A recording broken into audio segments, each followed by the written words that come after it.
Oi, pessoal, tudo bem com vocês? Quanto tempo novamente? Sumo e volto, né? Um ano novo começou, é mais um ano para ler leituras maravilhosas, conhecer novos livros e é o que eu tô fazendo agora. Uma meta silenciosa que eu coloquei para esse ano é conhecer mais de outros tipos de literatura. Eu consumo muito pouco. Ao longo da minha vida, acho que foram umas 13, 14 obras só que eu já li. E esse ano eu entrei num clube chamado Meu Querido Clássico, que é uma forma que eu me propus para conhecer outros escritores, literatura inglesa, por exemplo, que eu sei muito pouco, só conheço a Jane Austen, o Arthur Conan Doyle, e só. Muito pouquinho, gente, muito pouquinho mesmo. Mas esse ano começou com o Frankenstein, da Mary Shelley, que é uma escritora britânica londrina. E essa obra, ela tem duas versões. Então, assim, vamos começar um pouquinho sobre ela, sobre as minhas impressões também. Mas antes, eu gostaria de pedir que vocês se inscrevam no canal. Se você chegou agora, muito bem-vindo. Meu nome é Yasmin, esse é o Alma Alencarina. Seja muito bem-vindo. E que você curta, comente e compartilhe para que esse vídeo chegue em outras pessoas. Eu acho que ainda não tem a opção de hypar porque o canal ainda é muito pequeno, mas tudo bem. Cada coisa tem seu tempo, cada tempo seu espaço. Também gostaria de pedir que vocês nos acompanhem através das nossas outras redes sociais. Vai ficar aqui, tá? No cantinho, aqui, ou aqui, ou aqui, ou aqui em cima, não sei, surpresinhas do editor. Mas esse ano vai ser muito bacana, pessoal. A gente tá com algumas ideias, algumas mudanças no canal. E também eu quero trazer um podcast mais curtinho, só com áudio mesmo, para eu conversar com vocês sobre minhas teorias literárias, meus pensamentos pensantes. Eu já tenho algumas ideias em mente, que são algumas teorias sobre Machado de Assis, José de Alencar, Álvares de Azevedo e Reginaldo Rossi. Então, assim, uma coisa bem aleatória mesmo, tá? Mas vamos falar sobre a obra. Eu espero que esse vídeo seja curtinho, que é uma coisa que eu quero mudar também na estrutura do canal. Vamos lá, fazer isso acontecer, né? Mas, como eu falei, essa obra tem duas versões. E eu tenho as duas aqui, porque eu tava querendo ler ela no ano passado, num clubinho que eu tenho com um amigo. E a gente não decidiu qual das versões a gente ia ler. Eu conheci essa história das duas versões por causa dele mesmo. Então eu tenho aqui a de 1818, que é a primeira versão que a Mary Shelley publicou com 19 anos. Genial! Ela fez isso aqui com 19 anos. Tipo, gente, o que é que vocês faziam com 19 anos? Eu não fazia nada, assim. Tinha acabado de trancar um curso. Tinha acabado de trancar um curso de geografia e a Bonita me escreve um clássico da literatura gótica. Tipo, incrível. E eu também tenho a versão de 1831. Não é, tipo, eu lembro assim, eu tenho a versão de 1818. Eu falei isso no sebo e o cara olhou pra mim assim, como assim? Mas não, a versão do texto, né? Tipo, que ela escreveu e tal, a versão original. Então vamos falar agora sobre as diferenças de cada uma. É mais questão de estilo. A própria Mary Shelley, na versão de 1831, ela escreve uma carta introdutória explicando, né? Respondendo primeiro a grande pergunta: como eu, tão nova, escrevi uma história assim? Eu acho que foi uma coisa que chocou muita gente, sabe? Então ela vai contando, assim, que ela não teve, na verdade, nenhuma dificuldade durante a vida dela sobre a questão de escrita. Na verdade, era uma coisa muito fácil para ela, porque ela era filha de célebres da literatura já, né? De célebres de renomada literatura, como ela descreve os pais dela. E desde pequena, a recreação favorita dela era escrever, criar histórias. Também ela gostava muito de sonhar, e ela falava que sonhar é uma coisa muito pessoal dela e que dos sonhos dela, ela não devia satisfação a ninguém. Eu amo isso. Daí ela também vai falando sobre como que a obra foi criada, né? O grande desafio que o Lord Byron propôs lá na casa dele, na Suíça, durante uma tempestade. Tinham 4 pessoas lá, o Lord Byron, a Mary Shelley, o esposo da Shelley, e mais um que o nome vai ficar aqui porque eu esqueci. Eu só sei que começa com um P, mas eu realmente esqueci o nome dele. Enquanto eles estavam lendo lá histórias de contos de terror alemão, esses contos de terror aí da Alemanha, eles se sentiram muito aguçados, sabe? Começaram a imaginar muitas coisas, e aí o Lord Byron propôs que cada um criasse uma história de terror. Nisso, a Mary Shelley conta que ela foi a que mais demorou. Porque pra ela foi muito difícil, assim, sabe? Criar isso, tipo, não era uma coisa que ela tinha o hábito de fazer, assim, pelo menos do tema terror, né? Dos 4, a história dela foi a única que vingou mesmo, assim. O Lord Byron só fez uma citação curtinha da dele num dos poemas que ele já fez. Acho que vocês conhecem, né? Já ouviram falar do Lord Byron. Acho que é meio impossível você não ouvir falar dele. Ele teve um grande impacto, foi um grande romancista. E muitos romancistas beberam da fonte dele. Se você parar para ver qualquer livro do José de Alencar, Álvares de Azevedo sempre vai ter alguma citação. sempre. O José de Alencar era, tipo assim, cadelinha do Lord Byron. Ele era o principal, assim, eu acho que nos dias de hoje, o José de Alencar teria um pôster gigantesco do Lord Byron no quarto dele. Ou seria, tipo, eu ter isso aqui. Uma coleção dele, sabe? Do Lord Byron, assim como eu tenho uma coleção do José de Alencar. E detalhe, eu não sou romancista e eu nem escrevo, tá? Mas amo o meu Josézinho. Ela vai contando como que ela criou a obra. Ela disse que viu, assim, ela teve um vislumbre mesmo da criatura. E isso fez com que ela se afeiçoasse à criatura, mas ao mesmo tempo sentisse muito medo. Então ela pensou, o que me aterrorizou, de fato, vai aterrorizar outras pessoas. E eu quero que cause essa mesma sensação. Então, a partir desse vislumbre, ela cria a maior história de terror, assim, o ápice da vida dela, acho que foi essa história, sabe? E não à toa, é um grande clássico aí da literatura gótica, não sei se é o maior, né? Tem essa discussão também, mas genial. Muito genial. Olha, Mary Shelley, você é maravilhosa. Você foi uma mulher fantástica. Eu não sei se você imaginaria que teria esse impacto nos dias de hoje. Até hoje, nossa, inclusive vai ter uma adaptação para o cinema esse ano? Gente, incrível, esse ano. É uma obra realmente maravilhosa. Será que ela pensou que quando ela criasse o Frankenstein, ia ter uma versão dele em Monster High? Genial! Mas vamos falar sobre a obra agora, tudo bem? Vamos lá. A obra começa com cartas escritas pelo Robert Walton. Não sei se é Walton ou se é Walton, me perdoem. Não sei mesmo. Mas vamos chamar de Robert, só. Que ele vai narrando para a irmã dele as desventuras, as aventuras, na verdade, que ele tá vivendo ali em busca do ápice do conhecimento, né? Ele é um cientista que quer criar algo inovador, assim, algo que marque ele na história da humanidade, que a humanidade dependa daquilo que ele vai fazer. A obra inteira, para falar para vocês, é uma carta dele, falando para a irmã dele o que é que o próprio Victor Frankenstein conta sobre a vida dele como uma forma de salvar ele dessa loucura, gente. Loucura mesmo.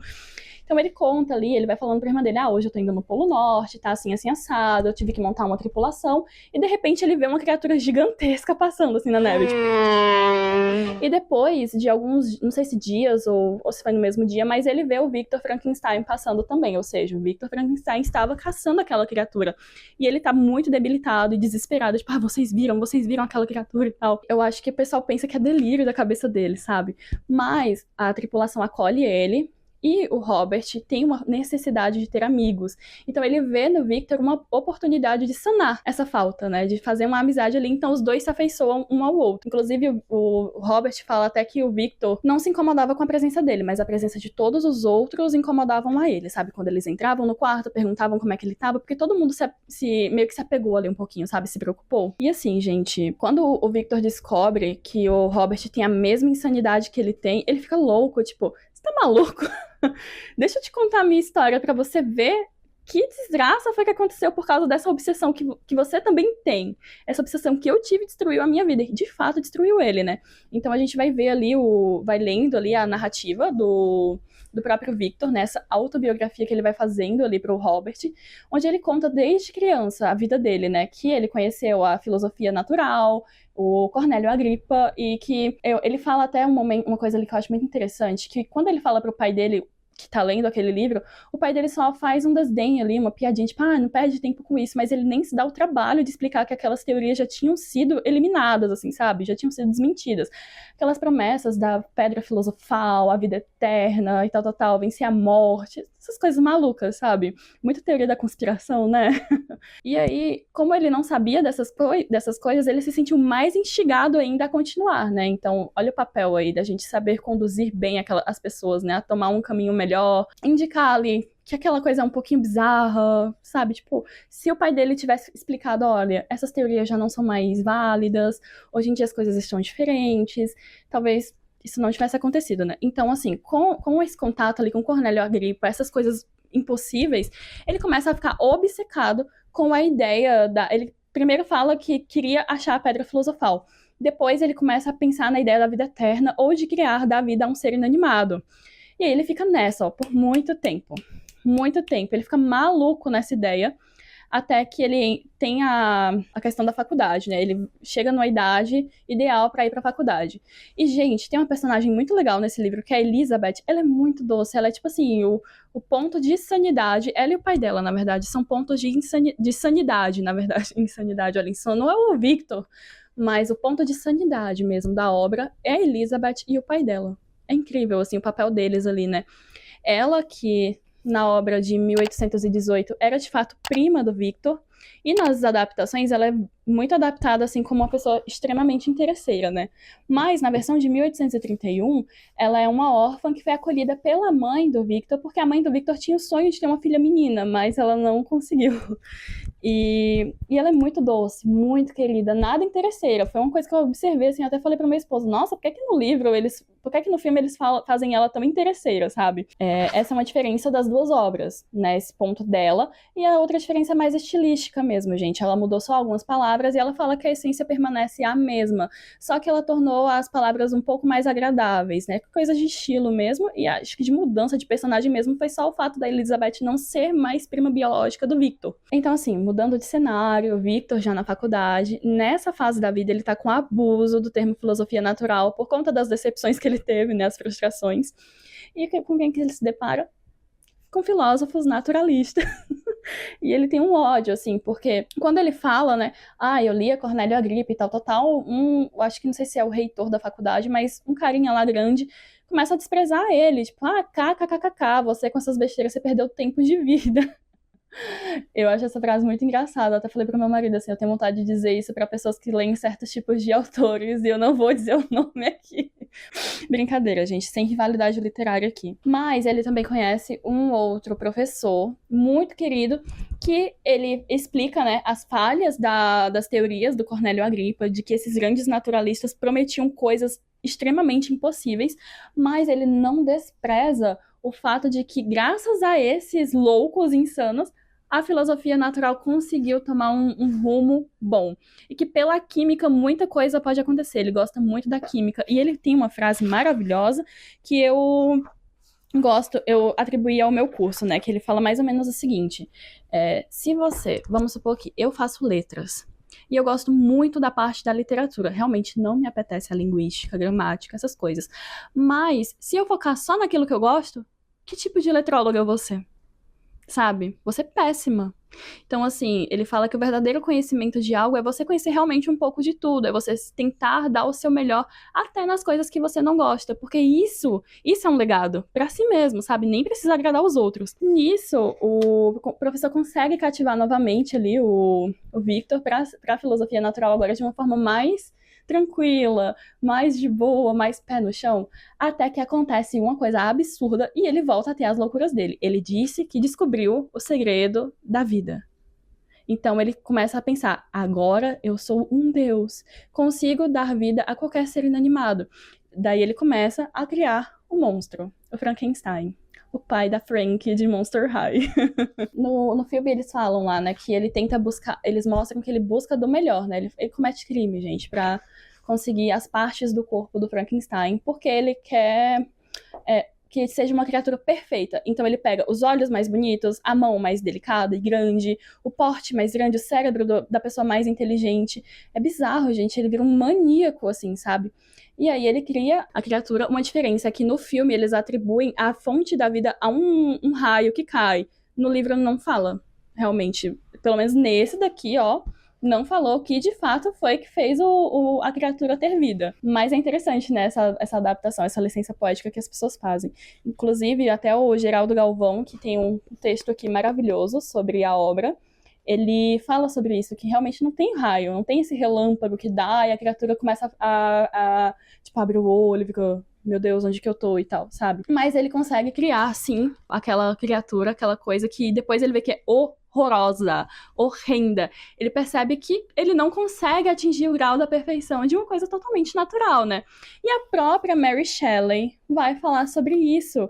Ela fala, horrendo, é só o que ele pode ser, porque é isso que acontece quando uma criatura tenta dar uma de criador. tenta mexer naqueles desígnios que só o criador tem. É muito interessante que ele fica realmente frustrado, ele tem medo, ele tem pavor, ele foge da presença da criatura e ele deseja que aquilo tenha sido um surto, um sonho, né? Horrível isso. Horrível. Horrível. Horrível. Horroroso. Horrível. Mas daí a criatura foge e tem toda aquela questão. Gente, é muito incrível. Você, em algum momento, você se afeiçoa, sabe? Porque tem um momento da história que eles se encontram. Isso depois de umas coisas bizarras terem acontecido. E eu não encontrei, assim, aquele terror, sabe? Eu sei que o monstro faz coisas muito bizarras, mas tem um intuito. E eu achei que, pelo intuito, ele fez pouco. De fato, ele fez muito pouco, porque o Victor foi um louco, um insano, um egoísta. É muito ridículo, né? O próprio monstro, vou chamar de Frankenstein mesmo, tá, pessoal? O próprio Frankenstein, ele fala assim, era pra eu ser o seu Adão, e tipo, você não fez nada, você não foi como Deus foi pra Adão. Tipo, fui desprezado pelo meu próprio Criador. É muito bizarro, sabe? Porque a única coisa que ele precisa é sentir um pouco de afeição e de felicidade, mas ele só encontra desprezo e uma vida miserável, porque ele é muito feio. Até ele sente medo de si num momento lá que ele olha pra imagem dele no reflexo da água, ele sente medo, ele fica, meu Deus, eu sou essa coisa horrível mesmo, sabe? E aí eu comecei a pensar, né, das vezes que as pessoas começaram a fugir dele, só de ver já fugiam dele, né? Comecei a pensar, será que a gente consegue enxergar essa obra por um viés social? Porque, assim, o Frankenstein ele foi escrito numa época muito transitória entre o iluminismo e o romantismo. Então, assim, é uma obra muito balanceada nas duas ideias, sabe? Ela não despreza nem a ciência e nem o romance, né? Os sentimentos, o ideal do sentimento. Ela pondera realmente os dois. Eu acho que essa obra, se fosse uma frase, ela seria assim: é preciso unir a razão e o sentimento, tipo, equilibrar. Sabe? Não focar muito em um e desprezar o outro, entende? Deixar a balancinha ali equilibrada, que daí as coisas dão certo. E ele tem um diálogo, o Frankenstein tem um diálogo muito bonito com o seu criador, que é a partir do capítulo 11. Acho que depois dele, eu acho que uns 4 capítulos segue com ele contando a história dele. É impossível você não entender o lado da criatura, que ela realmente só quer ser feliz, ser amada. Ela observa os seres humanos, todos eles vivem em companhia uns dos outros, eles são amáveis, eles são afáveis, eles se ajudam, ele quer essa solidariedade, sabe? Ele quer sentir isso, ele quer se sentir incluso. E ali, ele vai explicando até como ele aprendeu a se virar, né? Boa parte do conhecimento dele é empírico, assim como todo ser humano, ele começa a conhecer o mundo, né? A criança ali, quando ela vai crescendo, ela vai entendendo as coisas, tudo é por empirismo. Ela observa o outro, ela vai entendendo até falar, né? E mostra também como que ele aprendeu a falar, a dominar a linguagem, que ele achava, gente, essa parte me doeu, que se ele dominasse a linguagem, as pessoas iriam esquecer da aparência dele e aí ele iria conseguir conviver na sociedade. Ele mostra ali até uma frase, não sei se é do Rousseau, olha, do Rousseau ou do Voltaire, ou do Locke, é um dos três, que é aquela frase lá, o homem nasce bom, mas a sociedade o corrompe. Foi basicamente o que aconteceu com ele. Ele nasceu bom. Ele nasceu sem nenhuma questão de maldade, assim. Ele até fala, eu era muito benigno. Ele ajudava a gente. Ele tinha uns amigos lá que ele considerava amigos e protetores. Eles chamavam eles, meus protetores, meus benfeitores, meus amigos. Ele ajudava eles de noite, assim, sem que eles vissem, para que eles pudessem ter mais tempo ali pra família e tal, pra estarem com o outro, e não pudessem trabalhar tanto, né? Mas a maldade humana o transformou no monstro que ele se tornou, assim, não na questão física, mas na questão, tipo, de maldade mesmo. Ele declarou guerra ao criador dele, principalmente, e a todos os seres humanos pela maldade, porque ele viu que ele não ia ser acolhido nem pela linguagem que ele conseguiu dominar muito bem, tá? Ele leu obras maravilhosas, nossa, incrível. E é muito legal a descrição dele lendo as obras. Quando vocês lerem, vocês vão ver, é muito legal ele descobrindo a linguagem, ele tentando balbuciar, ele identificando os sons, passarinho tal canta assim, passarinho tal canta assado. Esse aqui fala tal idioma, esse idioma já é diferente, essa língua já é diferente, e eu não entendo. Depois ele vai entendendo, ele vai começando a usar, vai aprendendo a falar. É muito legal, sabe? Muito legal. Ele até fala que tem um livro lá que deixa ele com muita depressão. É muito legal, gente. Você vê que ele é muito mais humano do que qualquer ser humano da obra. Ele chega a ser muito mais humano que o próprio Victor, que era um ser humano mesmo, criado ali por Deus, dotado de sabedoria, da questão da ciência e tal. E a criatura dele foi muito mais humana do que ele, por muita boa parte da vida dela. Então, assim, eles conversam ali, né? E o próprio Frankenstein pede uma ajuda pro Victor, né? Ele pede pro Victor criar uma companheira pra ele, coisa que o Victor, tudo bem, ele apoia, porque ele precisa, ele sente essa necessidade de ser feliz. Ele até fala, a diferença de mim para Adão é que Adão tinha uma companheira. E eu não tinha. Em algum momento da história ele começa a se identificar com o próprio Lúcifer, que ele começa a sentir inveja dos seres humanos, tal qual Lúcifer também sentiu de Deus, sabe? Porque ele não tinha aquilo que os humanos que ele observava tinham. Daí, o Victor, né, voltando ao assunto lá da companheira, o Victor chega a criar a companheira, mas ele mata ela, né, ele destrói ela, e isso faz com que o Frankenstein fique, tipo, exasperado. Daí, o Frankenstein fala pra ele assim, eu vou estar na sua noite de núpcias. Então, assim, quando o Victor se casa, o Frankenstein faz a mesma coisa que o Victor fez com a companheira dele. Ele acaba com a companheira do Victor pra que ali, naquele momento, gente, é o único momento da obra que o Victor sente um pouco daquilo que o Frankenstein estava falando pra ele que ele estava sentindo. Quando ele começou, ele falou, eu me sinto miserável, eu me sinto sozinho, eu sinto que eu não tenho nada. E ali, naquele momento que ele realmente perdeu, o Victor perdeu tudo, não tinha mais ninguém, praticamente, da família dele, amigo, nada, ele começou a sentir.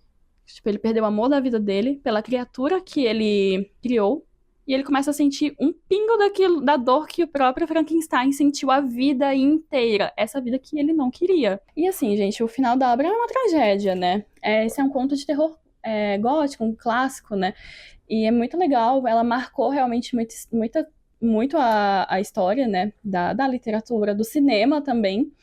E, gente, eu gostei muito. Nossa, a escrita da Mary Shelley é perfeita. É impossível você não se conectar com a criatura, assim como ela teve essa afeição, né, a criatura horrenda. É impossível você não sentir. É impossível você não tentar justificar as ações dela, sabe? Você entende ali que é uma revolta totalmente justa. Ela conecta muito o leitor com a obra, sabe? Os sentimentos, as sensações, as comparações são perfeitas. Eu acho muito interessante que o Geraldo, quando ele escreve o texto sobre a obra, ele diz que é uma obra em banho-maria. E é de fato assim, ela começa fria, ao natural, né, assim como a água, e depois ela vai fervilhando até chegar um momento que você não consegue parar de ler. E é maravilhoso. Nossa, eu amei. Hoje, o dia que eu estou gravando essa obra, dia 12 de janeiro, posso já dizer que esse daqui é um dos meus favoritos do ano? Eu estou considerando seriamente de que esse seja o meu favorito do ano, mas não vou bater o martelo, tipo assim, do número 1, porque eu ainda tenho muitas obras pra ler, então ainda há chances, mas esse aqui com certeza vai estar no meu favorito, estará nos meus favoritos do ano. É maravilhoso. Chegou um momento que eu fiquei assim, meu Deus, como eu não conhecia essa obra antes, né? Eu já conhecia porque eu tenho uma amiga que é muito fã dessa obra, o TCC dela foi sobre isso, e eu fiquei, quando eu tava lendo, fiquei muito interessada, assim, acho que eu vou pedir, ver se ela me dá não sei se PDF e tal, da monografia dela pra eu conhecer, assim, porque é maravilhosa demais essa obra. E eu comecei a enxergar o Frankenstein sobre um viés social, como eu falei, né? De que ele seria, tipo, um marginalizado mesmo. E eu fiz algumas anotações muito legais. Deixa eu mostrar aqui pra vocês, ler, né, pra vocês. Sabe aquele tipo de pessoa... Realmente eu conversei com meu marido sobre isso. Fiquei assim, nossa, eu acho que ele pode ser visto como uma pessoa marginalizada, se fosse na sociedade de hoje, sabe? Aquelas pessoas que a gente vira o rosto pra não ver, aquela pessoa que tá ali em constante sofrimento, penúria, numa vida miserável mesmo. Eu achei muito interessante isso, porque bate, gente, bate demais, né? Escrevi aqui o seguinte, no dia 11, ontem. A criatura pode ser vista sob diversos aspectos. O meu favorito é o social. Ele é formado a partir de fragmentos dos outros seres humanos. Isso é muito interessante, porque para formar a criatura, o Frankenstein, ele pegou partes diversas de outras pessoas, né, do corpo. Ele representa um pouquinho de cada ser humano, entende? Em algum momento você se sente igual a ele, representando assim as múltiplas chagas sociais que são invisíveis aos grandes, aos perfeitos. Como eu falei, né, todo mundo fugia dele quando via essas pessoas perfeitas, né? Essas pessoas maiores do que ele. Ele tem consciência de classe, tá? Ele aprende sobre e ele começa a enxergar que ele não tem propriedade, ele não tem dinheiro, ele é feio, que nem trabalhando pra outra pessoa ele consegue, assim, um lugar na sociedade, sabe? Servindo os grandes, né? Então, assim, ele representa essas múltiplas chagas, essas pessoas que a gente insiste em não ver, essas pessoas que a gente olha com horror, com desprezo. Ai, são pragas, sabe? É interessante, ó. Pensem sobre isso.